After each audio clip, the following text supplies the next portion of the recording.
तो क्लास कैसी लगी, समझ में आई या बेटर। नहीं आई? ये आई, समझ में आई। क्लास काफी अच्छी थी, काफी सारी चीजें समझ में आई बिल्कुल। आई वुड सजेस्ट कि एक अलग से ग्रुप बना दे इस क्लास का। तो ये भी एक ग्रुप हो गया इसका। पहले हमने पढ़ा कि अलिफ का कोई ग्रुप नहीं है, ये अकेला है। ऐसे लिखेंगे तो ये अलिफ हो जाएगा। उसके बाद हमने पढ़ा हाँ हाँ सा, ये तीनों एक तरह से दिखते हैं, लेकिन नुक्ते का फर्क है। अगर नीचे नुक्ता है तो बा कहेंगे, ऊपर दो नुक्ते हैं तो उसे ता कहेंगे, इसके ऊपर तीन नुक्ते हैं तो उसे फा कहेंगे। इसी तरीके से आगे जीम फा पा, ये एक ग्रुप हो जाते हैं जो तीन का ग्रुप है। बा तासा ये भी तीन के ग्रुप है, और जीम हल्फा ये भी तीन के ग्रुप है। अगर बीच में नुक्ता है, पेट में नुक्ता है, ऐसे बना हुआ है और इसके पेट में नुक्ता है, तो आप डायरेक्ट समझ सकते हैं कि ये क्या है, जीम है। और अगर उसमें कोई भी नुक्ता नहीं है, जीरो नुक्ता है और ऐसे बना हुआ है, तो उसे हम समझ जाएंगे कि ये क्या है। इसी तरीके से अगर ऐसे बना है लेकिन उसके ऊपर नुक्ता है, यहाँ देखिए जिम के बीच में नुक्ता है लेकिन फा के ऊपर नुक्ता है, तो इसे हम समझ जाएंगे ये फा है। इसी तरीके से आगे बढ़ते हैं। दाल और दाल एक तरह दिखते हैं लेकिन नुक्ते का फर्क है। अगर हम बिना नुक्ते के देखें तो समझ जाए फौरन ये ऐसे बना है तो दाल है, और जिस पे नुक्ता है वो जाल है। इसी तरीके से रा और जा है, जिस पे नुक्ता नहीं वो रा है, अगर ऐसे बना हुआ है तो क्या है, रा है। और जिस पे नुक्ता है और ऐसे बना हुआ है तो क्या है, जा है। इसी तरीके से आगे बढ़ते हैं। सीन और शीन, ये दोनों भी दो ही के ग्रुप हैं। सीन जिस पर नुक्ता नहीं है, और शीन जिस पर कितने नुक्ते हैं, तीन नुक्ते हैं, पेट में नहीं है बल्कि कहाँ है, ऊपर है उसके, तो क्या समझ जाएंगे आप, ये शीन है। इसी तरीके से स्वाद को समझेंगे। स्वाद और दाद एक ग्रुप के हैं। स्वाद जिस पर नुक्ता नहीं है, ज़ाद जिस पर नुक्ता है। इसी तरीके से तौ और ज़ा है। तौ अगर ऐसे बना हुआ है तो क्या हो जाएगा वो, तौ। और ऐसे बना है लेकिन उस पे एक नुक्ता है, ऊपर कहाँ नुक्ता है, ऊपर की साइड नुक्ता है, यहाँ आपको दिख रहा होगा, तो ये क्या हो जाएगा, ज़ा। इसी तरीके से ये भी दो ग्रुप के हैं। गैन और गैन दिखते एक जैसे हैं लेकिन फर्क है दोनों में। किस चीज का फर्क है, नुक्ते का फर्क है। अगर ऐसे बना हुआ है सिर्फ तो ये क्या हो जाएगा, गैन। और ऐसे बना है लेकिन उसके ऊपर एक नुक्ता है तो उसे क्या कहेंगे, गैन कहेंगे। क्या कहेंगे, गैन। अब जो हरूफ आ रहे हैं वो सिर्फ एक एक के ग्रुप है, यानी उनका कोई ग्रुप नहीं है, दो या तीन ऐसे नहीं है, वो सिर्फ एक एक के ग्रुप है।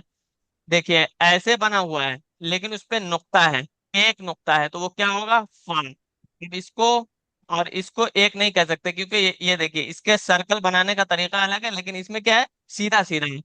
तो इस पे एक नुक्ता है तो इसे क्या कहेंगे, फा कहेंगे। अब बार बार जब प्रैक्टिस करेंगे, वीडियो को बार बार देखेंगे, तो इंशाल्लाह ये चीजें समझ में आ जाएंगी। जिनको हुरूफ पहचानने नहीं आते हैं उनके लिए है ये।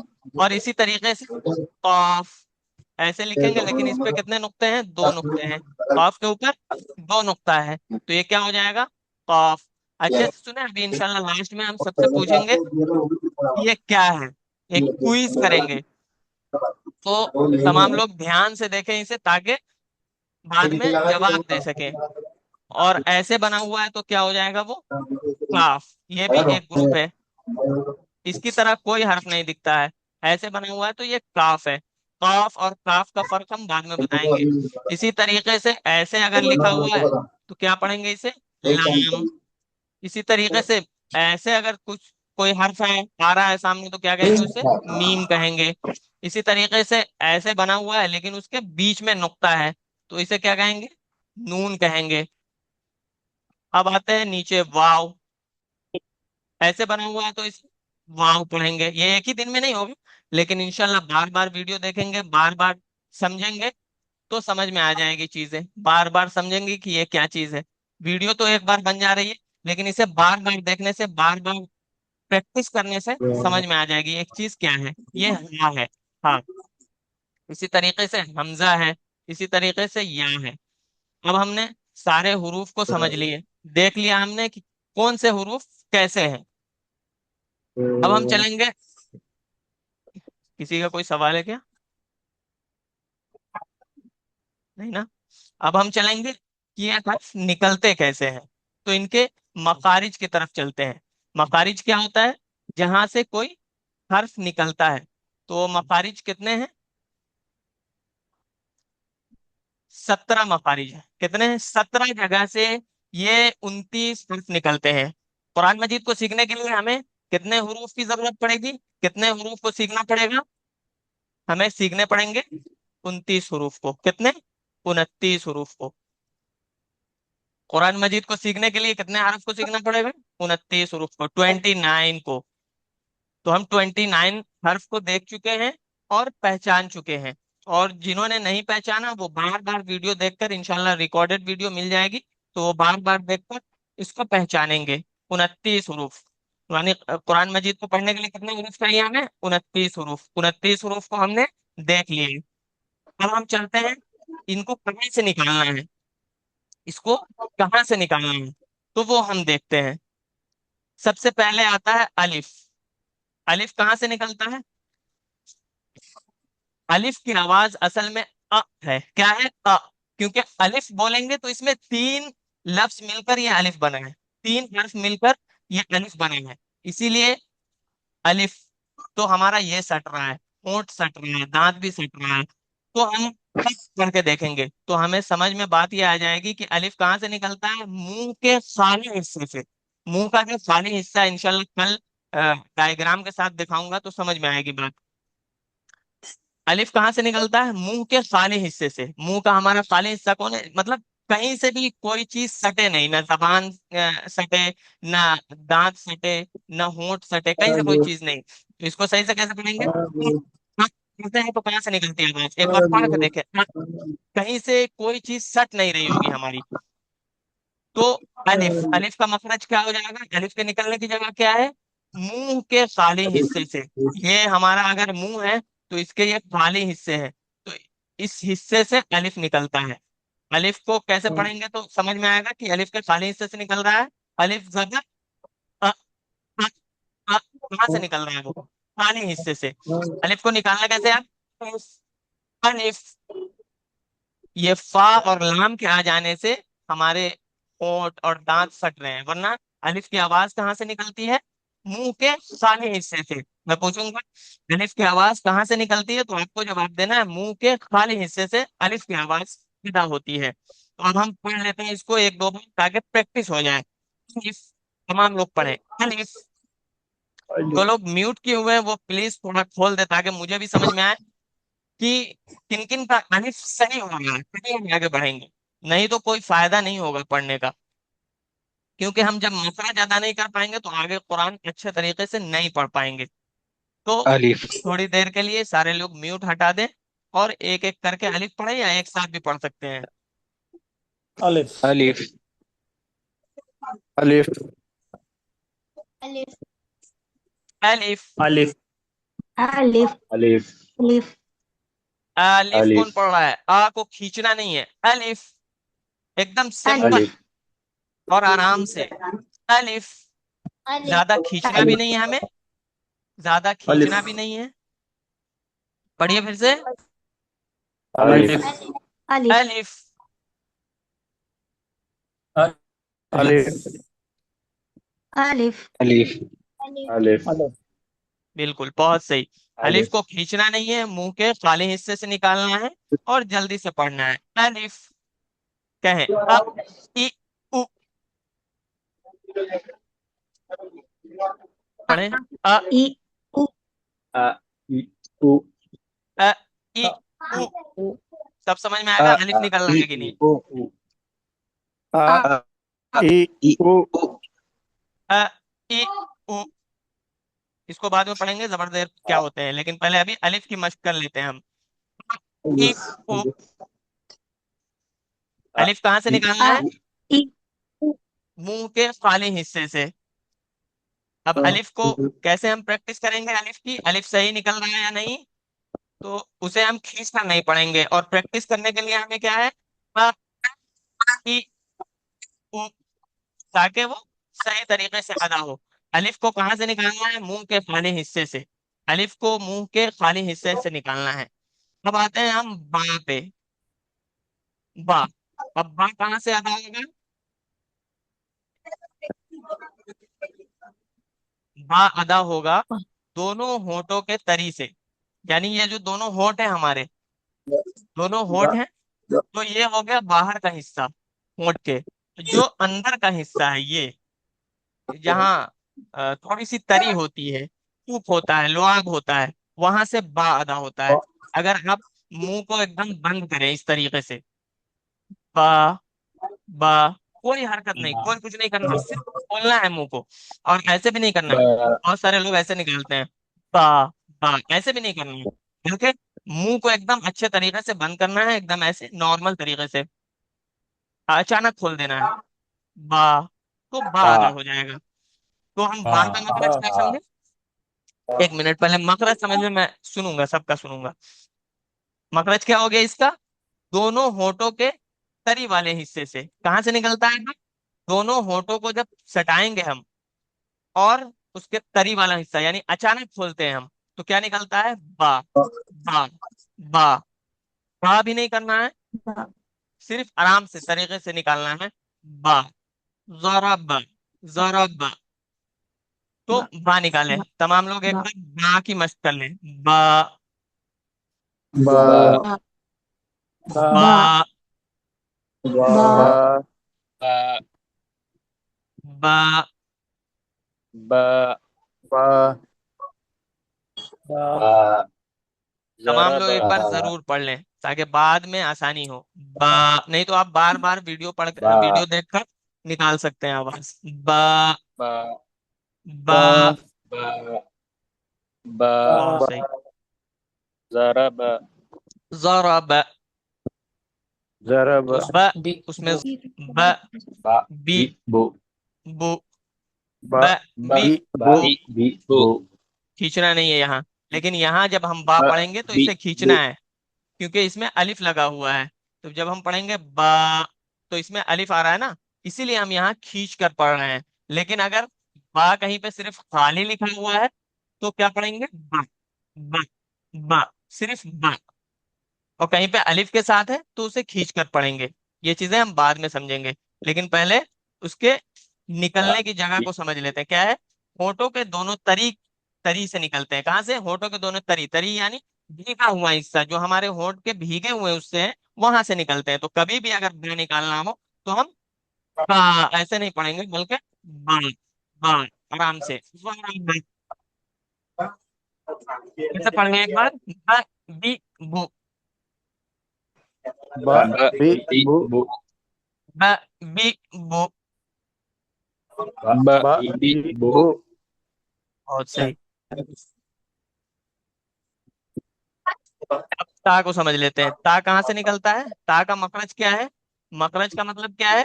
मखरज का मतलब है निकलने की जगह। क्या है? निकलने की जगह, जहां से हम निकालते हैं। मैं बार बार इसलिए बता रहा हूँ ताकि वीडियो में ही याद हो जाए, अलग से याद करने की जरूरत ना पड़े, इसलिए मैं बार बार बता रहा हूँ। ता के निकलने की जगह कहाँ से है? जबान की नोक और तनाया उलिया की जड़।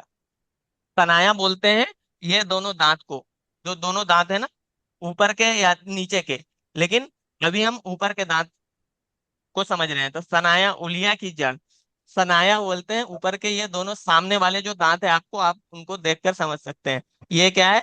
सनाया। तो ये जो दोनों दांत है, उससे हम निकालते हैं। जबान की नोक कहाँ है? जबान की नोक तो आप तमाम लोग जानते होंगे, ये है जबान की नोक। अगर जबान की नोक को इसकी जड़ में सटाएंगे तो ता की आवाज पैदा होगी। ईप सटाकर देखें, जबान की नोक हो और ये जो दोनों दांत है, इसके जड़ जो है, वहां आप जबान को एक बार सटाएं और निकालने की कोशिश करें। ता, ता, ता, तमाम लोग, ता, तमाम लोग। ता, ता, ता, आसानी से निकल रहा है या नहीं निकल रहा है? आसानी से निकल रहा है। तो इसका जी, मखरज क्या है? इसका मखरज क्या हुआ?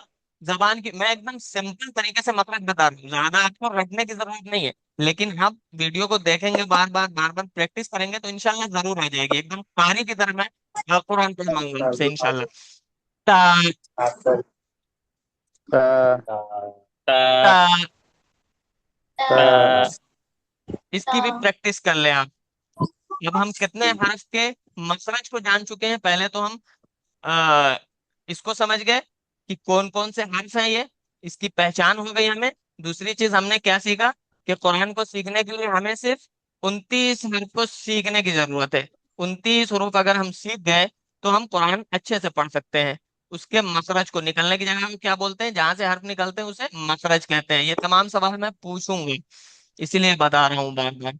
और अलिफ का मखरज क्या है? अलिफ का मखरज है मुंह के अंदर का खाली हिस्सा, मुंह के अंदर का खाली हिस्सा, बाहर का नहीं। मुंह के अंदर का खाली हिस्सा, वहां से क्या निकलता है? अलिफ निकलता है। बा का मखरज क्या हो गया? बा का मखरज हो गया मखरज दोनों होठों की तरी, मखरज किसे वहां से। कहते हैं? मखरज मखरज किसे कहते हैं?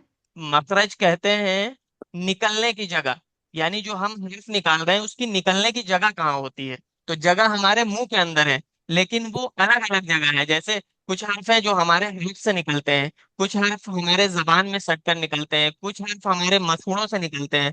तो का मतलब क्या हो गया? निकलने की जगह। तर्जुन माने होता है, तराजा मतलब होता है क्या? अच्छा। वो निकलना। तर्जुन माने होता है निकलना।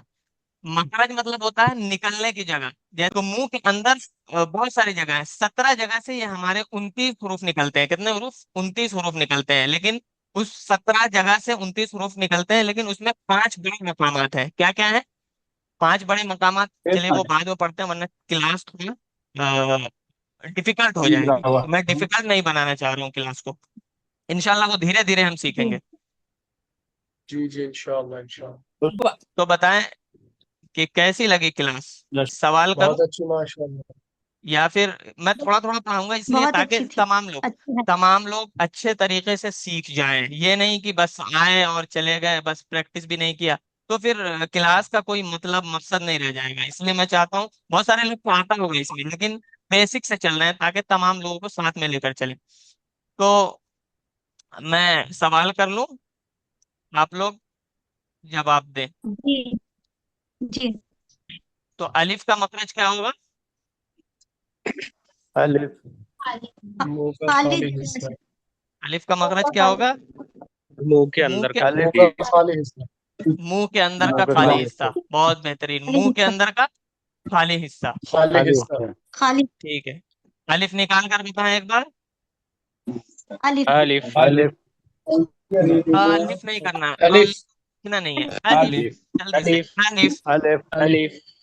अलिफ अलिफ। अलिफ, अलिफ बहुत बेहतरीन। अलिफ बा का मखरज क्या अलिफ। होगा? होठ के होठों के तरी हिस्से। तरी हिस्से से निकालो। दोनों होठों की तरी, एकदम आसान। दोनों होठों दोनों की होठों की तरी तरी। तरी के हिस्से बा से। कहाँ से अदा होता है? दोनों होठों की तरी से। दोनों होठों की तरी समझ गए ना? ये ऊपर वाला हिस्सा नहीं, बल्कि अंदर बा। वाला, जहाँ लुआब है, जहाँ बा। थूक हमारा पता चलता है बा। कि भीगा हुआ है। तरी मतलब भीगा हुआ बा। हिस्सा। बा का मखरज क्या हो गया? दोनों होठों की तरी। दोनों होठों की तरी के हाँ। हिस्से से निकालो। बेहतरीन। अब बा एक बार निकाल कर दिखा दे। बा। बा बा, बा। बा बहुत बेहतरीन। अब ता का मखरज क्या होगा? दांत की जड़ ऊपर जबान वाली। की नोक दांत और के जबान की नोक जो आपके दोनों दांतों को सामने टच वाले करती दांत है और उसकी जड़ जबान को। के अगले हिस्से से। हो जीभ जबान की नोक, सामने वाले जीभ की नोक और दांतों का सामने के हिस्सा दो, है। अगला जबान हिस्सा की नोक सामने वाले। हाँ, और हाँ। और सामने वाले सनाया। दांत क्या को बोलते हैं हिस्सा। सामने वाले को? क्या बोलते हैं? सनाया। बनाया। जबान की नोक और सनाया, सनाए हिस्से से। सनाया, उलिया। उलिया क्यों बोलते हैं? उलिया मतलब होता है ऊपर। उलिया क्यों ऊपर। बोलते हैं? उलिया मतलब ऊपर। ऊपर। हाँ, क्योंकि हम ऊपर के हिस्से में सटा रहे हैं ना, इसीलिए सनाया। सनाया मीन्स दोनों सामने वाले दांत, और उलिया मतलब ऊपर। तो सनाया उलिया। अब क्या लगाना है उसमें? जड़। सनाया फ्रंट उलिया की। की जड़। जबान की नोक, सनाया उलिया की जड़। इंशाल्लाह तमाम मखरज आपको मिल जाएंगे। मैं ग्रुप में शेयर कर दूंगी। जो जो तजवीद क्लास में जिन्होंने हिस्सा लिया है उनके ग्रुप में इंशाल्लाह मैं शेयर कर दूंगा मखारिज। लेकिन बहुत सादा अंदाज में बता रहा हूँ, तो वीडियो में ही याद हो जाना ज्यादा बेहतर है। कहाँ से अदा होता है? बनाया अलिफ। जबान। उलिया और पहले जबान की नोक, जबान के नोक से अगले हिस्से और से सनाया उलिया के जबान सनाया की उलिया नोक और जबान जबान की के नोक को सनाया जबान की उलिया नोक के से सनाया उलिया सनाया उलिया की जड़ या सामने वाले दोनों दांतों की जड़, आप ये भी कह सकते हैं। जरूरी नहीं आप सनाया उलिया, लेकिन अगर आप इसको जान जाएंगे तो तजवीज अच्छे तरीके से आएगी। ठीक है, सनाया उलिया की जड़, जबान की नोक, सनाया उलिया की जड़, या दोनों सामने वाले दांतों की जड़। सामने वाले दांत जरूर कहना है, क्योंकि नीचे वाले दांत भी समझ जाएंगे, तो इसलिए सनाया उलिया, उलिया मीन्स ऊपर के दोनों दांत। तो हम यहाँ तक पहुंच चुके हैं। तो क्लास कैसी लगी, समझ में आई या नहीं आई? ये आई, समझ में आई। क्लास काफी अच्छी थी, काफी सारी चीजें समझ में आई बिल्कुल। आई वुड सजेस्ट कि एक अलग से ग्रुप बना दें इस क्लास का। अलग से ग्रुप है, इस क्लास का अलग से ग्रुप है। जी आप अच्छा, रहमान सर के तो मैं नंबर पर उसमें ऐड नहीं मैसेज करें कर और इंशाल्लाह उसमें ऐड हो जाएंगे आप। जी इंशाल्लाह, बहुत शुक्रिया। सर को भी अस्सलाम वालेकुम। बहुत बहुत शुक्रिया, जजाकल्लाह। अस्सलाम वालेकुम सर।